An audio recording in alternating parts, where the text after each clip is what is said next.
Pregnancy వాళ్ళు కామన్‌గా అడిగే క్వెషన్స్‌లో మేడం నేను జర్నీ చేయొచ్చా?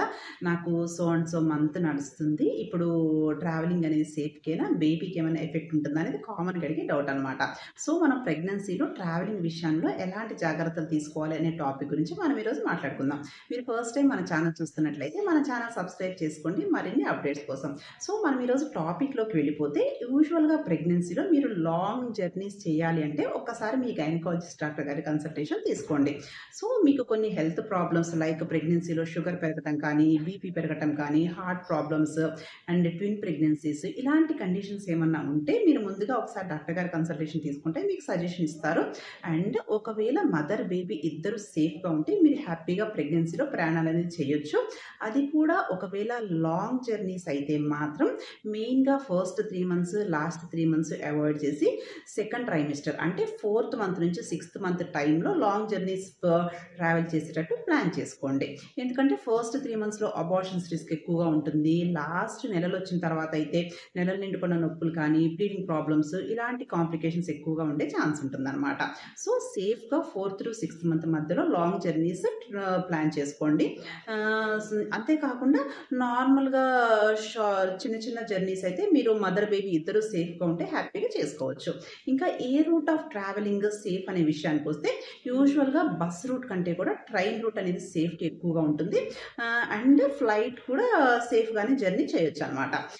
కాకపోతే ఏంటి అంటే మీరు ట్రావెలింగ్ చేసేటప్పుడు కూర్చున్న ప్లేస్‌లోనే అలాగే కూర్చోకుండా కాళ్ళకనేది మూవ్‌మెంట్ ఉంటూ ఉండాలనమాట. సో, 1 అవర్‌కి ఒకసారి మీకు ట్రైన్‌లో కానీ, ఫ్లైట్‌లో కానీ స్పేషియస్‌గానే ఉంటుంది కాబట్టి మీరు లేసి వాక్ చేయడం అలా చేస్తూ ఉండాలి. ఇన్ కేస్ మీరు కార్‌లో లాంగ్ ట్రావెలింగ్ చేస్తూ ఉంటే కార్ కూడా కొంచెం సేపటికి ఒకసారి మీరు ఆగటము, కొంచెం వాక్ చేయటము, లేకుంటే కార్‌లోనే ట్రావెల్ చేస్తూ ఉన్నా కానీ కాళ్ళు ఫుట్ దగ్గర ఇలా రొటేషన్ లాగా మూవ్‌మెంట్స్ ఇస్తూ ఉంటే ఏంటి అంటే కాళ్ళలో బ్లడ్ సప్లై అనేది కొంచెం తగ్గిపోయి కాళ్ళు నొప్పులు రావటం అలాంటి ప్రాబ్లమ్స్ రాకుండా ఉంటాయన్నమాట.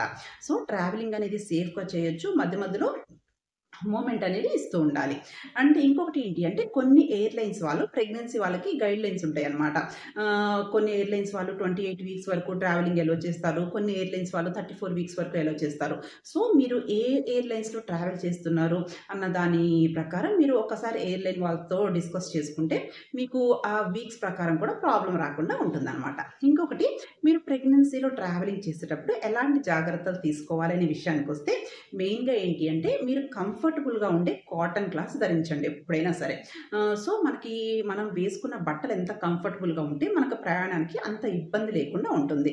ఇంకొకటి ఫుడ్ అనేది ఎప్పుడు కూడా హెల్తీ ఫుడ్ తీసుకోండి. ప్రాపర్‌గా వాటర్ తీసుకోండి. ప్యాకేజ్డ్ ఫుడ్స్, ప్రాసెస్డ్ ఫుడ్స్ అనేది వీలైనంత వరకు అవాయిడ్ చేయండి. హోమ్ ఫుడ్స్ వీలైనంత వరకు క్యారీ చేసేటట్టు చూసుకోండి. ఇంకొకటి ఏంటి అంటే ట్రావెలింగ్ టైంలో మీకు ఉన్న మెడికల్ కండిషన్ ఏంటి? ఆ మెడిసిన్స్ ఎమర్జెన్సీ మెడిసిన్స్ కిట్ ఒకటి క్యారీ చేయండి. మీ మెడికల్ రిపోర్ట్స్ ఎప్పుడు కూడా మీ దగ్గర ఉండేటట్టు చూసుకోండి. ఎందుకంటే ఇన్ కేస్ మీకేదన్నా ఎమర్జెన్సీ ఉంటే మీరు వీలైనంత త్వరగా కన్సల్టేషన్ తీసుకోవటానికి కానీ, మీ మెడికల్ కండిషన్ మీకు వేరే ప్లేసెస్‌లో ఉన్న డాక్టర్ గారు చూడటానికి గానీ పాసిబిలిటీ ఉంటుందనమాట. సో, ఈ జాగ్రత్తలన్నీ తీసుకొని ప్రెగ్నెన్సీలో మీరు ఎలాంటి ఇబ్బంది లేకుండా సేఫ్‌గా జర్నీ అనేది చేయొచ్చు. ఓకేనా? Thank you.